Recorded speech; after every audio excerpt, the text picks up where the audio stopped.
Welcome, ladies and gentlemen. Um, we're going to get into the American Revolution today. Actually, this week. So, the one question you should be asking, the one question you should think about, if you haven't thought about, start thinking about, is why? Why was there American Revolution? Why did it happen? Etc. Etc. Now, you're going to read a lot in your textbook, and you're going to do some activities over these next 2 weeks where you're going to have to flush that out. But I want to start by giving you the kind of down dirty quick version of the 5 different interpretations, the 5 different kind of concepts most historians play with about why it happened.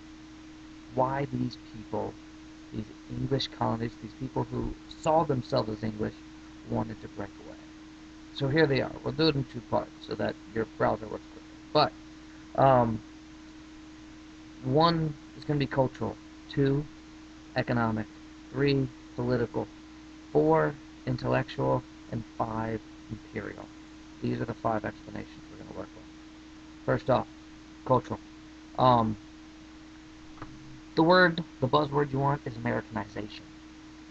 There was this belief, or there's this belief by some historians, that there had formed a true, specific person called an American by this time that didn't consider themselves English, actually consider themselves something different, based on 2 things. One is a concept called therapy of distance. This idea that there's an entire Atlantic Ocean and it takes 3 months to cross this thing. And that the colonists were so separated from England that they started developing in their own way, self-reliant, independent, individuals, problem-solving. You've heard all these terms used to describe an American. This is where the concept kind of comes from. The other part is that they're in a very different landscape, a very different place, a very different culture. This is an area where a lot of them are living out on the frontier. Violence was survival on the frontier. There were wild animals, there were Indians. You walked around with a gun. That's not something you did in England. You hunted. Only the rich hunted in England. Plus, you could go anywhere you want. You could move anywhere you want.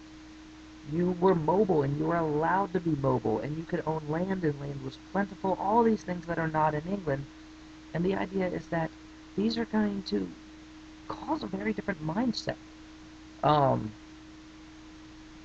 So, the argument here is as the Revolutionary War approached, that there a unique American consciousness formed, and so that the revolution was actually about a different culture, a different people altogether, breaking away from someone they no longer felt related to. We have an issue with that in the sense that still most of these people called themselves English. But, number 2, the economic.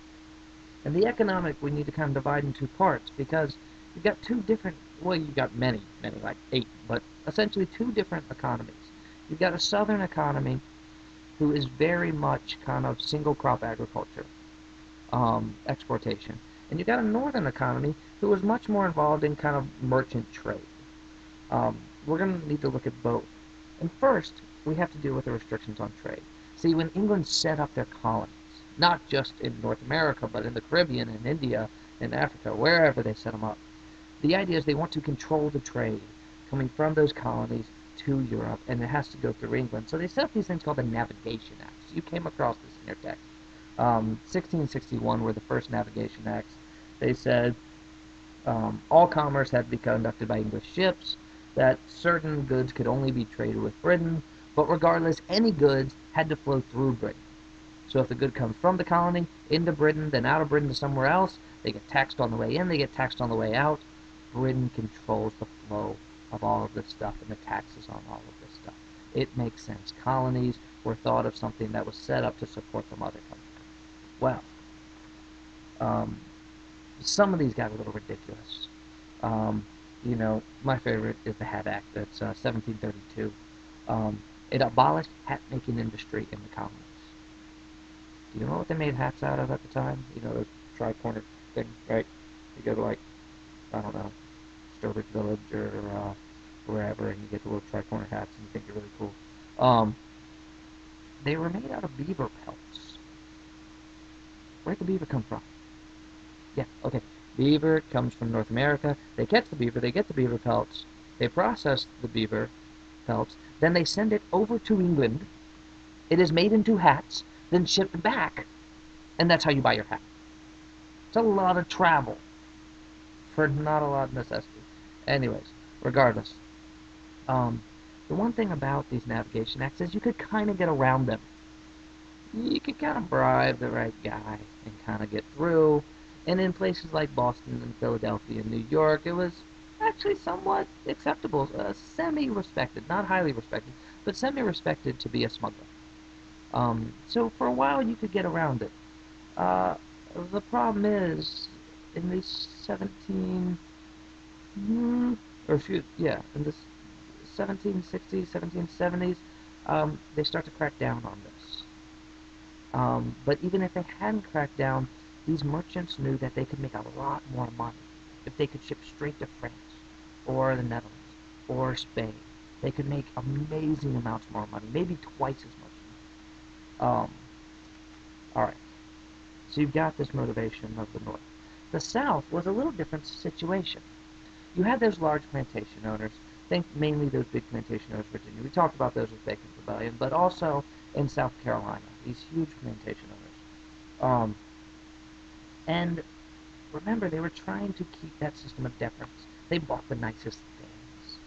They had to have the highest fashions, the best furniture in their home, right? They had to keep up that image. Well, when we look at their accounts, what we find is these guys were massively in debt. What happened is they shipped their tobacco over to England, usually actually to Scotland, usually to Glasgow. That's where most of it was coming in. And instead of the merchant sending them money back, they would run them a tab. And when you sent your tobacco over, you sent it over with a list of stuff you want. And he would go around, he'd buy all your stuff that you wanted, and he would send it back, and he'd just run you a tab. Well, on lean years, when the tobacco wasn't pulling a lot of money, when the prices had dropped, these guys kept spending. And the merchants that were running them a tab just ran them debt. It's like they had this big credit card. They just kept spending, spending, and spending. And at some point, you spend so much that you're paying more on the interest, and then you can't keep up, etc. That's what was happening to these guys. Some of these guys were so far in debt. In fact, most of these guys, to be honest, were so far in debt that it would have taken them 40 years to get out if they didn't buy anything else. If they just bought the food, their basics, and nothing else. No luxuries of any type. If they didn't buy anything, it would have taken them 40 years to get out of debt. This is the majority of plantation owners in South Carolina and Virginia, especially Virginia. What happens if you become your own country? You don't have to pay this debt. You don't have to pay these English merchants who are controlling you. So, the economic theory is that revolution was actually purely done for economic reasons. That these leaders of the revolution, the leaders, by the way, were Virginia, South Carolina plantation owners and merchants from Boston, Philadelphia, New York. These were the leaders of the revolution. That they did it for their economic reasons.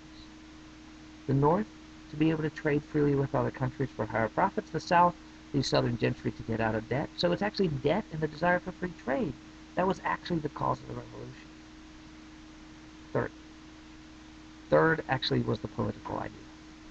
The thing is, in all 13 colonies, what had formed for various different reasons is some kind of colonial assembly. Think like a Congress, a small Congress in the colony. Well, Virginia had the House of Burgesses. Hartford had their own. New Haven had their own. All of them had it. Well, the problem is, in 1688, there was something called the Glorious Revolution, where they threw out the King of England. The English threw out the King of England. They brought in a new king. This is actually William and Mary. You've heard of these people. Um, and when they did, in the time before William and Mary could put new governors in charge of each of these colonies, those colonial assemblies overthrew. They kicked out the governor and seized power and control of the colony themselves. And the idea was, if they did that, maybe William and Mary would agree with them, they'd work with them, we threw out the old regime. Well, it kind of worked. When these new governors from William and Mary came in, they actually negotiated with the colonial assemblies. Um, and they gave them the right to control taxation within the colonies. So you got these colonial assemblies who claim they have this right of taxation, that claim they are the ones who kind of control this. And then, once you get close to the Revolution and Parliament is instating all these taxes, the English Parliament over control all this, is instating all these taxes, these colonial assemblies are saying, actually, no, that is our right. That is our ability. So the argument here is that the Revolutionary War wasn't anything about culture. There's nothing American about it. It's not economics. They're not these leaders concerned.